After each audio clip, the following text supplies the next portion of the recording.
Test আর টি-20 থেকে অবসর নিয়েছেন সাকিব আল হাসান। বিশ্বকাপই ছিল সাকিবের শেষ আন্তর্জাতিক টি-20। সাউথ আফ্রিকার সাথে শেষ টেস্ট খেলে দেশের মাটিতেই নিতে চান অবসর। কি ভাবছে বিসিবি? সরকারই বা কি করবেন? সাকিব যে মামলার আসামি। বাংলাদেশের ক্রিকেট ইতিহাসের সফলতম তো বটেই, আলোচিত ও বর্ণিল এক চরিত্র সাকিব আল হাসান। 22 গজে দীর্ঘদিন রাজত্ব করেছেন তিনি। তবে রাজনীতির ক্যারিয়ারটা ক্রিকেটের মতো দাপুটে হলো না বিশ্বসেরা এই অলরাউন্ডারের। রাজনীতিতে নাম লেখানোই এখন তার জন্য কাল হয়ে দাঁড়িয়েছে। সর্বশেষ জাতীয় সংসদ নির্বাচনে আওয়ামী লীগ মনোনীত প্রার্থী হিসেবে সংসদ সদস্য নির্বাচিত হয়েছিলেন তিনি। তবে মাত্র 7 মাসের মাথায় গণ আন্দোলনের মুখে পতন হয়েছে সেই সরকারের। ফরমটাও পক্ষে কথা বলছে না আগের মতো। এরই মধ্যে ভারতের মাটিতে টেস্ট সিরিজ চলাকালে ক্রিকেটের বনেদি ফরম্যাট টেস্ট আর টি-20 থেকে অবসরের ঘোষণা দিয়েছেন সাকিব। আগামীকাল শুক্রবার থেকে শুরু হবে ভারতের বিপক্ষে বাংলাদেশ সিরিজের দ্বিতীয় শেষ টেস্ট।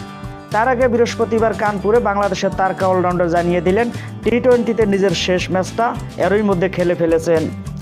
টেস্ট ক্রিকেটের বিদায়টা তিনি নেবেন দেশের মাটিতে। অক্টোবরে দক্ষিণ আফ্রিকা সিরিজে শেষবার বাংলাদেশের হয়ে সাদা পোশাকে দেখা যাবে তাকে। অবসরের কথা জানিয়ে সাকিব প্রেস কনফারেন্সে বলেন, আমার মনে হয় টি-20তে আমি আমার শেষ ম্যাচ খেলেই ফেলেছি। মিরপুর টেস্টে দক্ষিণ আফ্রিকার বিপক্ষে খেলতে পারলে সেটি হবে আমার শেষ টেস্ট। অবশ্য দেশে ফেরার নিয়ে সাকিবের কিছু ঝামেলা আছে।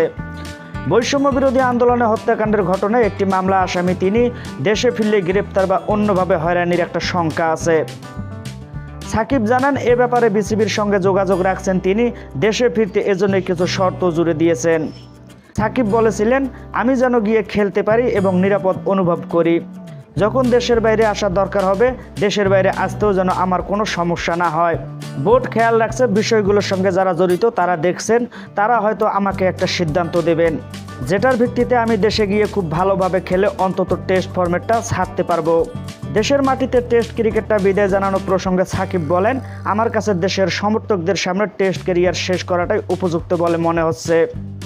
বাংলাদেশ ক্রিকেটে আমাকে অনেক কিছু দিয়েছে এবং এই ফরম্যাটের শেষটাও আমি ঘরের মাঠেই করতে চাই। আমি বিসিবির কাছে নিজের শেষ টেস্টটি মিরপুর খেলার ইচ্ছা প্রকাশ করছি। যদি তা না হয় তাহলে কানপুরে ভারতের বিপক্ষে ম্যাচটি হবে আমার শেষ টেস্ট।